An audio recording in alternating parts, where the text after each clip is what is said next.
Hello everyone and welcome to another video, and I think I've used this music before. It's called Calm Before the Storm, but it seems oddly appropriate given, right before a major banner. And a major banner is coming, and today we are going to be talking about that major banner and should you pull or not. Now, first of all, let's get the obvious things out of the way. It's a limited time banner, so you're going to be seeing Gafgarian return as a free unit. For anybody who's curious about that, you will also see two new UR characters, one new MR character in the gacha, and Orlando and Ramza will return as well. For anybody who is interested in Orlando or Ramza, you can get them. You could, in theory, max them, given that the guaranteed shard in the Whimsy shop is now a thing. But primarily, this is an event for the new characters, where the old characters will just show up in week 2. So, I'm not going to focus on Orlando or Ramza. I've talked enough about those characters. They're both still really good characters. I know tons of people who still use Orlando, and a lot of people who still use Ramza. So, there you go. Seal of approval. Now let's talk about the 3 other characters and whether or not you should pull them. So first of all, let's talk about Agrias, because I have the most experience with Agrias. Agrias, to me, has been kind of just my best friend in WOTV since I got her. Maxing her out was a great decision for me. I did not get Warrior of Light, I did not have Rain, and Agrias got me through a lot of content as a good, solid tank. If I'm to talk about anything about her, first of all, she has like defense and a spirit. She can have a strong defense and spirit stat. Although the one weak part of her kit, if you are going to use her as a tank, is the hate generation. She has Taunting Blade in her Paladin, but overall, I have found over time that has just proven to be one of the sticking points for her as a tank for me. She doesn't have incredibly good hate generation, even with bells. So I think that is one of the major problems that I've had with her. That being said, she is a strong physical attacker. She also has a lot of status effects in her kit, such as Disable and Stop and Confusion. So she, excuse me, brings a lot to the table. She also has just generally really good stats, HP, attack, agility. Overall, I think she's just really strong. So do I think you should pull? Yes and no. First of all, I think she can be just a tanky DPS. I think that she is awesome. A ton of people have been using her on JP still to this day. She's very, very good. She can be built either as a kind of physical defense unit or a magical defense unit. Either way, she's just really, really strong. Her status effects are a real annoying thing for the enemy to deal with. So if you're looking for a DPS, she's not the most incredible DPS because she kind of focuses on status effects. And if you're looking for her as a tank, well, if you didn't get Rain and you didn't get Warrior of Light and you don't have Angle, this is a great unit to get your hands on as a tank. But does she flat out compete? Whoops, wrong tab. Does she flat out compete against some of the strongest tanks out there? In my opinion, no. I think that in general, she kind of falls flat because of hate generation. Hate generation is the most important thing you can get on a tank, but as a DPS kind of style tank, can't recommend her enough. So if you don't have a tank unit at this point, if you don't have Warrior of Light, I would still completely recommend her, or if you don't have an Engelbert. Other than that, she is potentially just a really strong unit, so I give her a general overall seal of approval as still a really good unit. As for resistance, she doesn't really have a ton. As you can see here, good magic resistance, but most of the other stuff that I have on her in terms of resistance isn't incredible. But if you get better gear, if you have better gear set up than I currently have right now, you can build her to have some more resistance to other stuff. But yeah, primarily this is kind of just mainly because of who I have equipped to her and what I have for her as well. Overall, resistance, but resistance, it's okay. All right, so let's move on and talk about Delita. Delita is and I think still is kind of one of the more underappreciated units, because a lot of people are targeting Agrias because, well, some people targeting for waifu, some people targeting because she's really good, some people maybe targeting her because I've said she's really good. I don't know, maybe. But overall, I think Delita is kind of underappreciated for his time. He doesn't have great range of movement, but neither does Agrias. Both the characters have range in their kit, and that makes up for their movement. While Delita doesn't have a ton of as much speed as Agrias, and he definitely has more attack, more survivability options in some aspects, as he does have a guts ability in his primary kit, which makes him tanky, not to mention that he is kind of a natural counter to Agrias, since Agrias is an ice elemental and he's a fire elemental, and fire beats ice in this game. So he can dish out some real damage, not to mention that there are just a ton of ice characters in the game. You have your Gilgameshes, your Laswells. Okay, Laswell not in there yet. You have Medina, you have tons of characters that just all are the ice elemental, so you should not underappreciate fire elementals. They are a rare breed, but they are strong when raised. If you're looking to synergize with rain, this guy can drop the fire elemental resistance, and then he can just they can both go to town just doing fire damage. His attack can be roughly around 1,000. This one is just one I found in my friends list, but not a bad one. Either way, I think that overall, I have to say that I think Delita is kind of underappreciated. He also has guts in his... I've said that he has guts in... And I think that has some practical uses for keeping a physical DPS alive. He has Sentinel as well. He has good defensive and offensive options. And what's interesting is the fact that he does have an attack boost in his major kit sub part of the job that increases his attack and reduces the amount of AP he needs to use for his abilities. And that's just generally strong.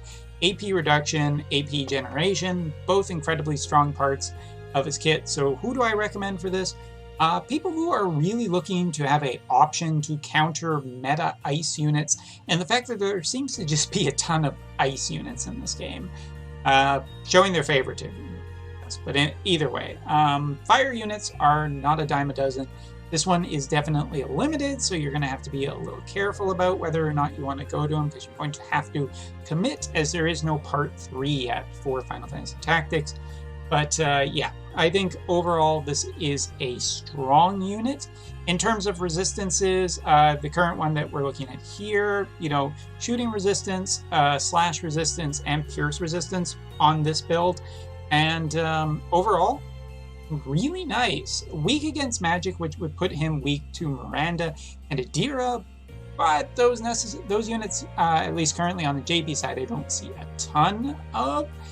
Either way, I think that the 3 primary resistances that he's showing in this build shows that he can be pretty well built to take on a group of ice units, and not only that, but primary job types as well. Pretty resistant against all of them. So yeah, I think he is strong. So I recommend Delita for anyone who's really looking to counter that, or anyone who's looking for a good DPS. Don't underestimate the fire element. And last but not least, we're going to take a look at Massadio, a character that you may not have even known is coming. And some people, I think, who probably are like, wait, he's a free unit, right? He is not. He is gacha.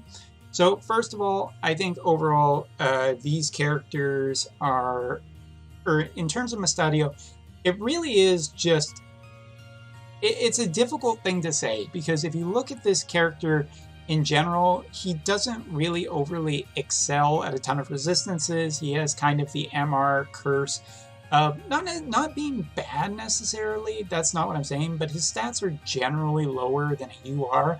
And if you're going to get into a gunfight with Lucia, this guy's probably going to lose most of the time. He does have a nice amount of status effects in his kit, but I do feel like the other 2 major gunners out there, Frederica, still plenty good. Lucia, still plenty good. And I feel like there will also be some stronger gunners in the future. We already know that Lucia's friend is basically confirmed as a gunner and probably coming to the game relatively soon on the JP side. And there have been confirms of another special gunner, which is a spoiler that I won't get into, and please don't post it in the comments. But yeah, I think that Massadio is a plenty strong character, especially if you're looking for just more gunners. If gunners are your thing, won't stand in your way. Here's my blessing. He's generally a good, strong unit, and he's actually the one of the three that I would recommend the TMR the most. That's right, I am not. If I was to give a recommendation of TMRs in terms of quality, Delito would be the lowest, Agrias would probably be the second highest, and I would probably give Massadio the highest just because it's it's a nice solid little gun. Solid little stats on it, plus some aim too. I think that this, in general, I think that Massadio maybe a little underappreciated. Definitely gets countered by Lucia, but if you're looking for more gunners, if you don't have a gunner, there's a heck of a lot of worse, and he's pretty cheap to build up as a MR unit, but in a time-limited MR. So I think that all three of the units that are coming to the global side are really strong units overall. I think that in general, you can potentially build each of them in a lot of different ways to be either more tanky or just straight DPS to cause status effects. All three units are really, really good. It's just kind of depending on what you think your side really needs. If I'm going to give a strongest overall recommendation to a character, I'm going to give it to Agrias because I think she is just really strong. I have the most experience with her, and I know that she has performed incredibly well for me over multiple types of content. If I am to give a most underappreciated character, I am definitely going to give it to Delita. I think more people should take notice of Delita during this event. I think Globalers should definitely watch out for him because he is pretty powerful and he counters a lot of ice units pretty nicely. So if you're looking for that PvP edge, definitely go for the Delita banner for. And last but not least, talk about vision cards. First of all, a lot of people have been asking about the Bellow card over time. You will be able to get Bellow of Shards really easily, but should you pull for it? If you did not pull for it in part 1 and you did not get it in part 1. No. From my memory, it basically has almost, on the JP side, I don't think it really had an up rate. Even in week 2, I don't remember it having an up rate, which is why I did not go for it on the Delita the Orlando or the Ramza banner that popped up then. And it definitely didn't have an up rate. So if you're looking to pull just out of for that speed vision card, first of all, I don't think it's worth it for one reason, I guess. Okay. Second reason is that I think that the rates are too bad, and it should just be a thing that if you get it, hooray. If I am to talk about another reason, this card is in the future, the Chocobo vision card that comes with the Chocobo summon. This card is insane. The summon that comes with this is insane, and therefore I think this is a much more reasonable thing to get. Should you try and pull for extra copies of this? No, you get a free one on login. You should just, I don't even think that you should necessarily get it past +1 or +2. It's a nice vision card. I think it's strong, but I don't think it's worth maxing out. The strongest thing on it is definitely the aim. You'll see why when you fight Chocobos in the dungeon. And last but not least, I guess there's one more vision card that I need to talk about. One that I didn't really even get that far, as you can see. The Chocobo vision card. Do I think you should pull for this? Yes, I do, but not seriously. You pull for URs, you get MRs is a bonus. MRs have a bad habit of not showing up. The red Chocobo is just an incredibly strong Chocobo if you have Ramza. If you have a lot of Slash characters, and probably you do because you're looking for synergy with Ramza, this is a great new Slash elemental, light elemental summon that you can get for your sword characters. Overall, I think it's just generally cheaper too. And I think it's a really strong summon in terms of its abilities and everything. For the record, it's not that I don't know, it's that really just want to double check on the skill tree. There it is.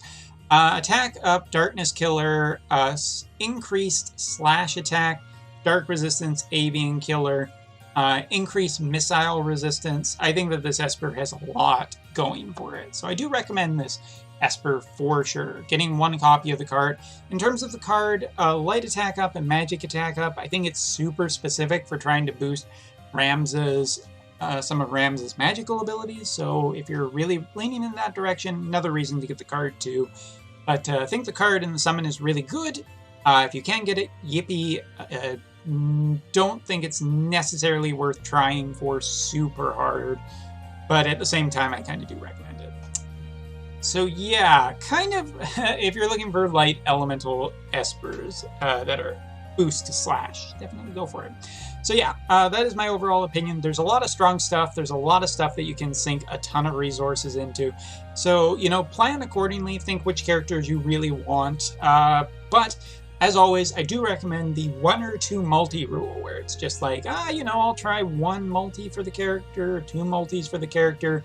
If I'm just so interested, if it's your do or die character, Godspeed. And if you have no passing fancy for any of these characters, then just keep rolling until the other stuff comes in the future. Because I'm pretty sure that half anniversary or just after half anniversary seems like maybe a good time to drop a global exclusive. Got that feeling. Not confirmed. I'm not a gummy spy, but got that feeling in my bones. So let me know, who are you pulling for below? And gotta be a better way to say that. Anyway, thanks for watching. Take care. See you next time.